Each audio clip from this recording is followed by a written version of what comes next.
Hey guys, it's Stephanie from a Sleepy Mochibear, and welcome back to a new video after a while. So today's video is going to be a bit different than my normal video because I'm now using Notion instead of my bullet journal. So if you've been following my channel or if you just scroll through my videos, you can tell that I do a lot of plan with my videos for my bullet journal. But recently I've gotten into Notion because it personally looks better for me. So here's a quick view of my Notion on my phone. Although typically I don't use my phone for this kind of stuff too much, mostly because it's much easier for me to use on the computer. So yeah, here's just a quick overview on how everything looks. And also here's my social media planner. It's blurred so you guys can't see a preview of everything I'm doing. So here's also how it looks on my computer. As you can tell, the schedule part especially looks a lot better. So first off, here's the notes section that I'm currently typing in. Typically I use this just to remind myself of important deadlines or events coming up, but for the most part this normally just has a whole bunch of reminders to myself to, drink water, exercise, that kind of stuff. Going up a little bit, I'm going to be showing you guys my calendar and to-do section. So I'll just go through these one by one because they each are a bit different in their own sense. So first off is my life calendar. So obviously if you couldn't tell already, I have, more stuff in my life than just what's shown here.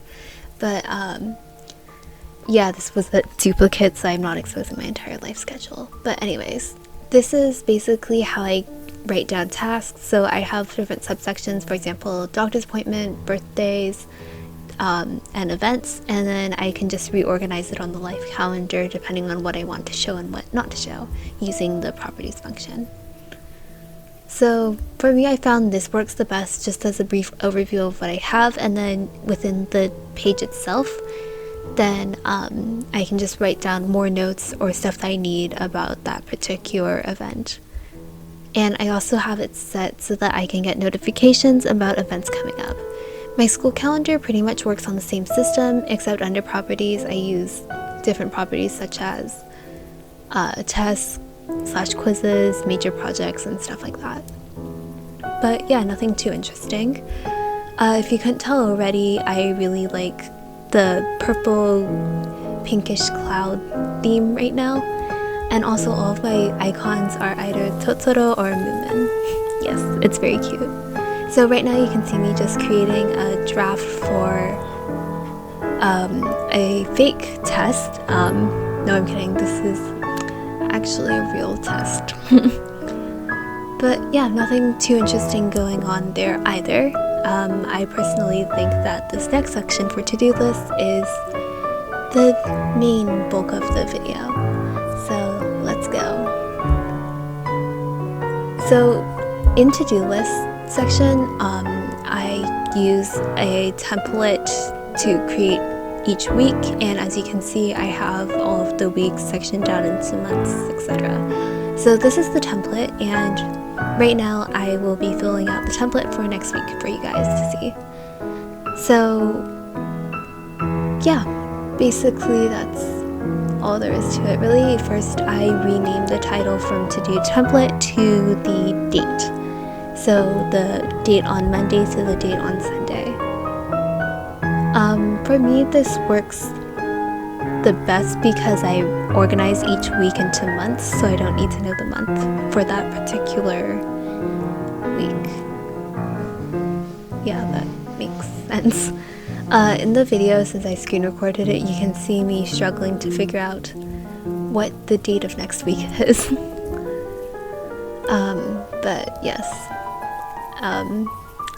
Then under each category, or under each date, I have day of the week.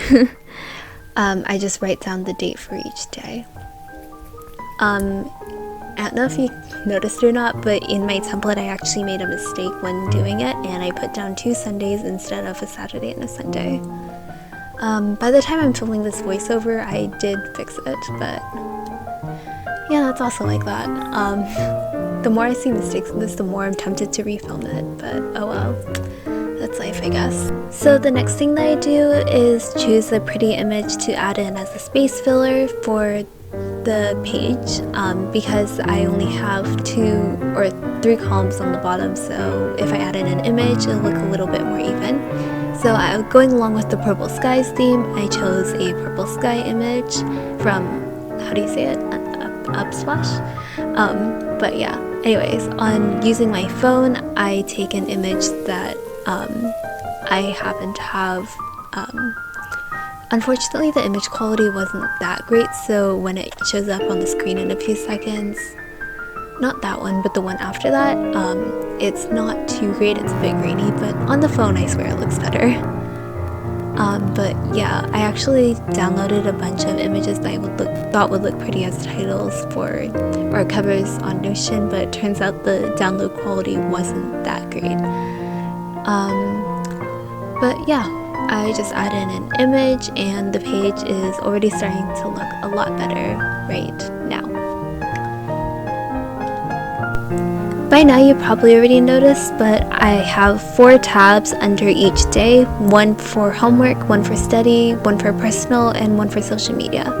So under this I just add in a to-do list on each tab, and then I just put in all of the tasks I have to do. So for me, I found this helps divide up what I have to do for each category rather than having it as like one jumbled mess. And another thing that I really like about Notion is that you can kind of move tasks around, and like instead of having to rewrite it every single day if there's something that you didn't complete one day, then you can just click and drag it into the next. I found that is a lot more efficient for me, and it just makes a lot more sense for how I am productive. So right now I'm just adding in a whole bunch of mock tasks that I possibly will have to do next week. So yeah, this is kind of a general idea of how I set up my Notion and add in tasks and stuff like that. I'm pretty sure in my last study with me video, you might have seen me use Notion, I'm not sure. But yeah, that's pretty much how I use it. If you have more questions, feel free to ask me in the comment section below and I will definitely answer them as soon as possible. So back to the main page of the to-do list. Right now you can see the title of the page I just created. So after this, now what I do is create a new toggle for the new month, because this is now, at the time of filming this, May. So now I'm going to create a new toggle list and title it May 2021. And then under that, I'm just going to put all of the to-do lists for each week into its appropriate month, and then at the end of the year, then I'll just create one for 2021.